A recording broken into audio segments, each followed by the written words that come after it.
գների նվազեցման նպատակով ստեղծված կառավարական հանձնաժողովը կոնկրետ արդյունքներ կգտնի մինչև ապրիլ, իսկ մինչ այդ տեղի կունենան մի շարք հանդիպումներ։ Կառավարության աշխատակազմում արդեն կայացել է հանդիպում խոշոր ցանցային մարկետների ներկայացուցիչների հետ։ Նպատակը բիզնեսի ազատության պահպանմանը զուգահեռ սննդամթերքի բարձր գների խնդրի լուծումն է։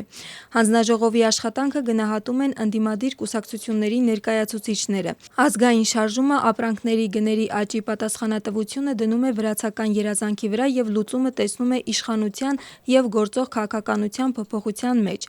Իսկ Գեորգի Գախարիայի կուսակցությունում հույս ունեն, որ ընթացիկ գործընթացները միայն բիզնեսների վերաբաշխման թեմային չեն ծառայի և որ կառավարական ու խորհրդարանական հանձնաժողովները իրական արդյունքներ կարձանագրեն։ Կառավարության արդյունավետության վարչությունը հրապարակում է 2025 թվականի հաշվետվությունը։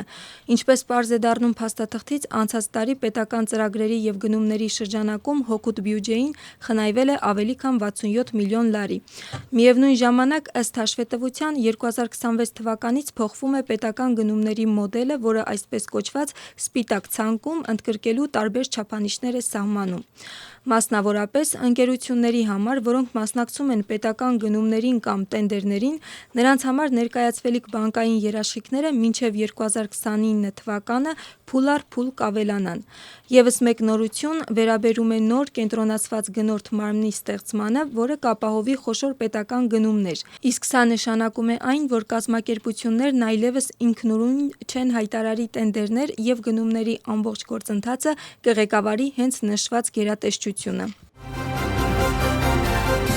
Թբիլիսիի քաղաքապետարանը նախատեսում է խստացնել օրենսդրությունը վանդալիզմի հետ կապված։ Պատճառը վերջին շրջանում մայրաքաղաքում շենքերի ֆասադների վնասման դեպքերի հաճախակի կրկնվելն է։ Կախակ Կալաձեն, ինչպես կառավարության նիստում է պարզաբանել, վերջին ժամանակահատվածում նպատակային կերպով վնասել են ավելի քան 5000 շենք-կառույցների արտաքին տեսքը, ինչը միլիոնավոր լարիի վնաս է պատճառել բյուջեին։ Այդ խնդիրը լուծելու նպատակով Թբիլիսիի քաղաքապետարանը նախատեսում է ակտիվ համագործակցություն ներքին գործերի նախարարության հետ։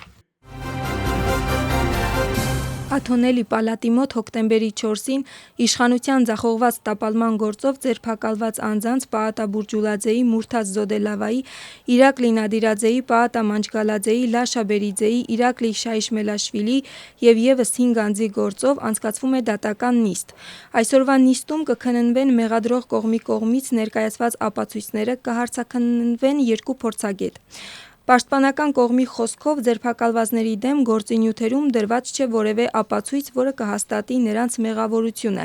իսկ նրանց կողմից արված հրապարակային կոչերը գնահատվում են որպես քաղաքական հայտարարություններ։ Դատախազության խոսքով գործում առկա են ինչպես տեսանյութային ապացույցներ, այնպես էլ փորձաքննությունների եզրակացություններ, որոնք հաստատում են նրանց մեղավորությունը։ Պետական մեղադրողը ձերբակալված անձանց մեղադրում է մի քանի հոդվածներով, այդ թվում ռազմավարական և հատուկ նշանակության օբյեկտների զավթման և շրջափակման փորձի, խմբակային բռնության կազմակերպման և ղեկավարման, Վրաստանի սահմանադրական կարգի բռնի ճանապարհով փոփոխելու կոչերի և պետական իշխանության տապալման համար, ինչը որպես պատժի տեսակ և չափ նախատեսում է մինչև 9 տարի ազատազրկում։ Նոյեմբերի 7-ի ցրման և հեռուստաընկերություն ԻՄԵԴ-ի ներխուժման գործով այսօր դատական նիստին կմասնակցի մեղադրյալ Վրաստանի նախկին նախագահ Միխեիլ Սաակաշվիլին։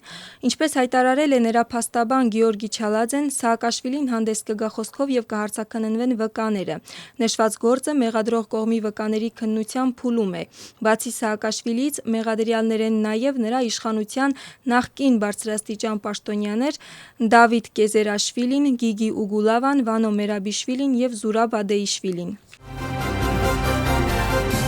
Ներքին գործերի նախարարության աշխատակիցները դիտավորյալ առողջությանը նվազ ծանր վնաս պատճառելու մեղադրանքով ձերբակալել են 2004 թվականին ծնված անձի։ Հետաքննությամբ պարզվել է, որ մեղադրյալը Թբիլիսիում վիճաբանության հողի վրա սառը զենքի կիրառմամբ բազմաթիվ վնասվածքներ է հասցրել 1981 թվականին ծնված անձի և թաքնվել դեպքի վայրից։ Վիրավոր տղամարդը համապատասխան բժշկական օգնություն ստանալու նպատակով տեղափոխվել է կլինիկա։ Ոստիկանության Իշխանությունը իրականացրած օպերատիվ միջոցառումների և քննչական գործողությունների արդյունքում հանցագործությունը կատարելուց կարճ ժամանակ անց մեկ անձի ձերբակալել է որպես մեղադրյալ։ Հանցագործությունը նախատեսում է մինչև 4 տարի ազատազրկում։ Ներքին գործերի նախարարության աշխատակիցները դիտավորյալ առողջությանը ծանր վնաս պատճառելու մեղադրանքով ձերբակալել են նախկինում դատված 1993 թվականին ծնված անձի։ Հետաքննությամբ պարզվել է, որ մեղադրյալը Բակուրյանի անվանում վիճաբանության հողի վրա սառը զենքի կիրառմամբ վիրավորել է 1995 թվականին ծնված անձին և թաքնվել դեպքի վայրից։ Վիրավոր տղամարդուն տեղափոխել են կլինիկա, որտեղ ստանում է համապատասխան բուժում։ Իրականացված քննչական գործողությունների արդյունքում իրավապահները Քոբուլեթի քաղաքապետարանում մեկ անձի ձերբակալել են որպես մեղադրյալ։ Հանցագործությունը նախատեսում է մինչև 7 տարի ժամկետով ազատազրկում։ ԱՄՆ-ի նախագահը հայտարարում է, որ ՆԱՏՕ-ի գլխավոր քարտուղար Մարկ Ռուտեի հետ ունեցած արդյունավետ հանդիպման արդյունքում ձևավորվել է Գրենլանդիայի և ամբողջ արկտիկական տարածաշրջանի վերաբերյալ ապագա գործարքի շրջանակը։ Դոնալդ Թրամփի խոսքով նա որոշել է չսահմանել այն մաքսատուրքերը, որոնք պետք է ուժի մեջ մտնեին փետրվարի 1-ից։ Ավելի ուշ Թրամփը պարզաբանել է, որ Գրենլանդիայի վերաբերյալ ապագա գործարքի շրջանակը ներառում է այն դրույթները, որոնք ցանկանում էին ԱՄՆ-ը։ Մինչ այդ, հունվարի 17-ին Դոնալդ Թրամփը սոցիալական ցանցում գրել էր, որ Գրենլանդիայի պատճառով Դանիայի, Նորվեգիայի, Շվեդիայի, Ֆրանսիայի, Գերմանիայի, Մեծ Բրիտանիայի, Նիդերլանդների և Ֆինլանդիայի նկատմամբ սահմանում է 10%-անոց մաքսատուրքեր։ Հրամանը պետք է ուժի մեջ մտներ 2026 թվականի փետրվարի 1-ից։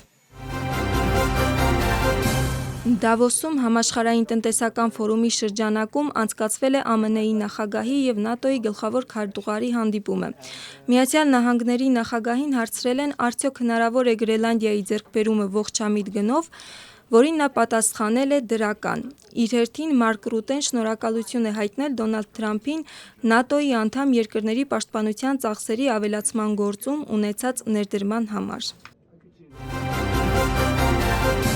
Եվրոպական խորհրդարանի միջազգային առևտրի հանձնաժողովի նախագահ Բերնդ Լանգեի հայտարարությամբ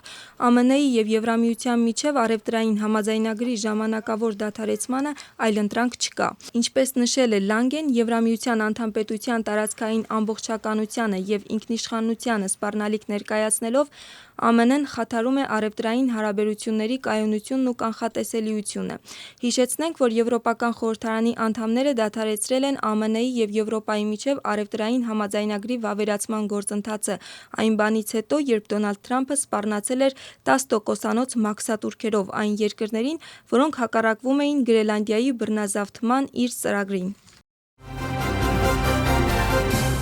Ռուսաստանի նախագահը Խաղաղության խորհրդում անդամակցության վերաբերյալ պատասխան կտա միայն այն բանից հետո, երբ արտաքին գործերի նախարարությունը կուսումնասիրի ստացված փաստաթղթերը և խորհրդակցություններ կանցնի ռազմավարական գործընկերների հետ։ Վլադիմիր Պուտինի հայտարարությամբ Ռուսաստանը կարող է Խաղաղության խորհրդին փոխանցել ԱՄՆ-ում սառեցված ռուսական ակտիվներից $1 միլիարդ։ Զուգահեռաբար Դոնալդ Թրամփը հայտարարում է, որ Վլադիմիր Պուտինը համաձայնել է նրա առաջարկած Խաղաղության խորհրդում անդամակցությանը։ Բելգրադում շարունակվում է ջրագնդակի Եվրոպայի առաջնությունը։ Վրաստան-Թուրքիա խաղը մեր թիմի հաղթանակով ավարտվեց 14-11 հաշվով։ Վրաստանի ջրագնդակի ազգային հավաքականի համար Թուրքիայի հավաքականը F խմբի վերջին մրցակիցն էր։ Ընթացող Եվրոպայի առաջնությունում Վրաստանի ազգային թիմը երկրորդ խմբային փուլի 2 խաղը պարտվել է Իտալիային և Ռումինիային։ Վրաստանը կանցկացնի ևս 1 խաղ մայրցամաքի առաջնության համար։ Մեր թիմը 9-րդ տեղի համար կմրցի Ֆրանսիայի հետ։